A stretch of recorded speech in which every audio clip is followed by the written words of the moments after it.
The dollar index when I'm recording this video is barely above 90 again. It was below 90 in the last couple days. It was in the high 89s, which is getting really, really close to being at the very, very bottom of support levels of the dollar tug of war trading range for the last 6 years at 89.07.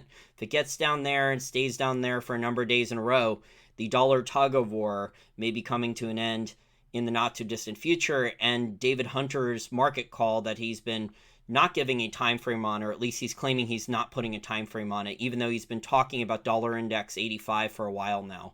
That may happen in the not too distant future. We'll see. But for now, the dollar index is still in a trading range, although it's towards the very, very bottom. Gold, silver, although silver's down a little bit today when I'm recording this video, and gold stocks are doing very, very well. Paper gold prices are almost at $1,900 again.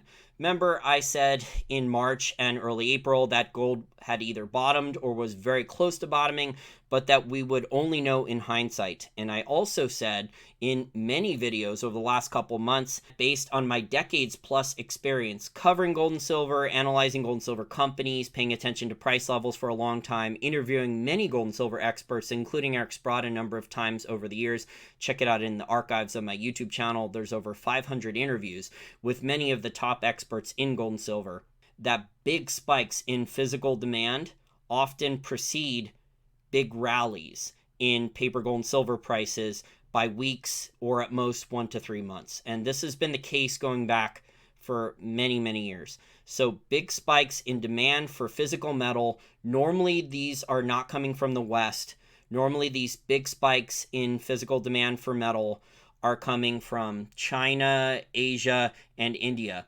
And these precede big, big rallies in paper gold and silver prices in US dollars and also gold stocks. So we are seeing more examples of big demand spikes for physical metal coming out of India from both the Indian government with reserve increases for their physical gold. The Reserve Bank of India has increased their physical gold reserves, according to this article that I found, by 137 tons since December 2017. So between December 2017 and March 2021, according to this article and disclosures from the Indian government and the Reserve Bank of India, 137 tons of physical gold reserves have been added to the Indian Central Bank gold reserve holdings. So that is a substantial amount. It's not as much as Poland bought in the last couple years, or Hungary has been buying recently, or even China, but it is up there in the top 5.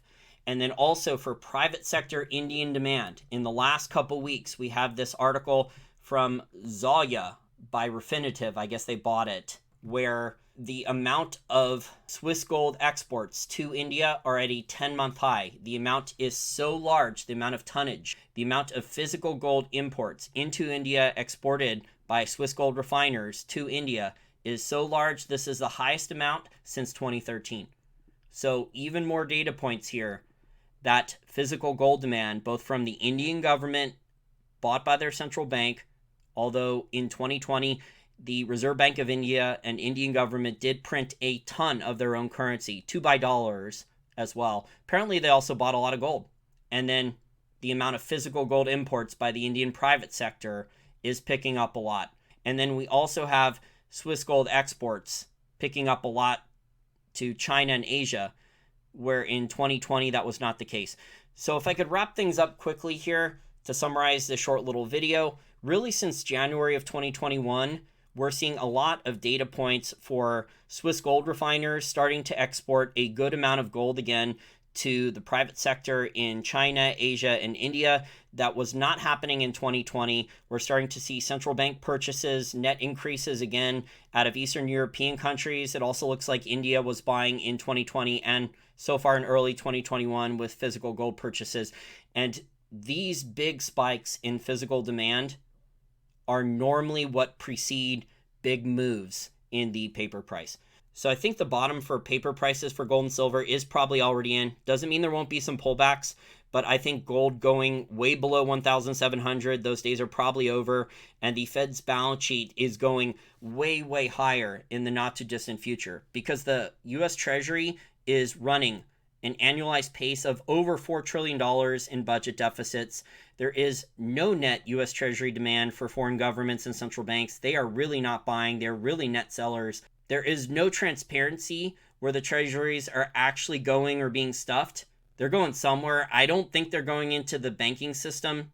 There's just too many of them. And in 2020, the banking system got stuffed to the gills with U.S. treasuries.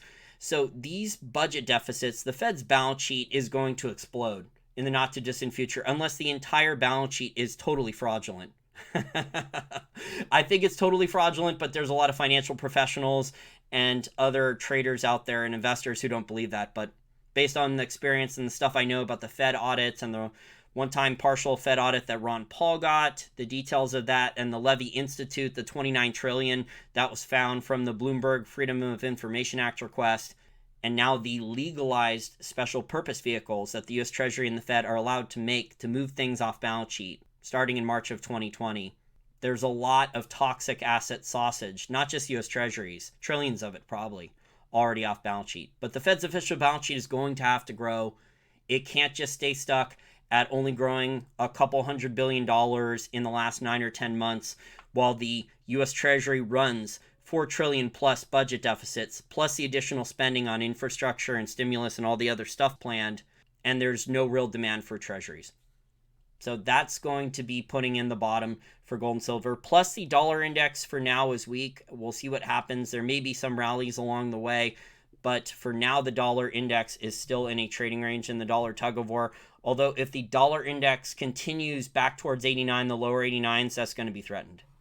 Finally, if you enjoy content like this and want to keep content like this free, please chip in $5 a month to my Patreon. There is over 150 articles, charts, and audio podcasts behind the paywall, including 6 new articles in the last 3 or so weeks on a lot of interesting topics about investing in the economy, including analysis of companies and sectors. I think it's one of the best deals out there. I seriously doubt that there is similar research, information, analysis, and financial education out there for only $5 a month. I've seen similar newsletter coverage for $400 to $700 a year. That's normally the range for similar analysis like that. I'm offering it at a fraction of the price because I'm trying to get back and get more subscribers. Please check that out. If you don't like it, you can always cancel. It's only $5 a month. It's the cost of a bad cup of coffee. And I think you will learn a lot more from the articles behind the paywall. And hopefully when this gold and silver bull market rips a lot higher in the not too distant future, some of those gold stocks that are talked about behind the paywall, you're going to get some 3 baggers, 5 baggers, maybe even 10 baggers.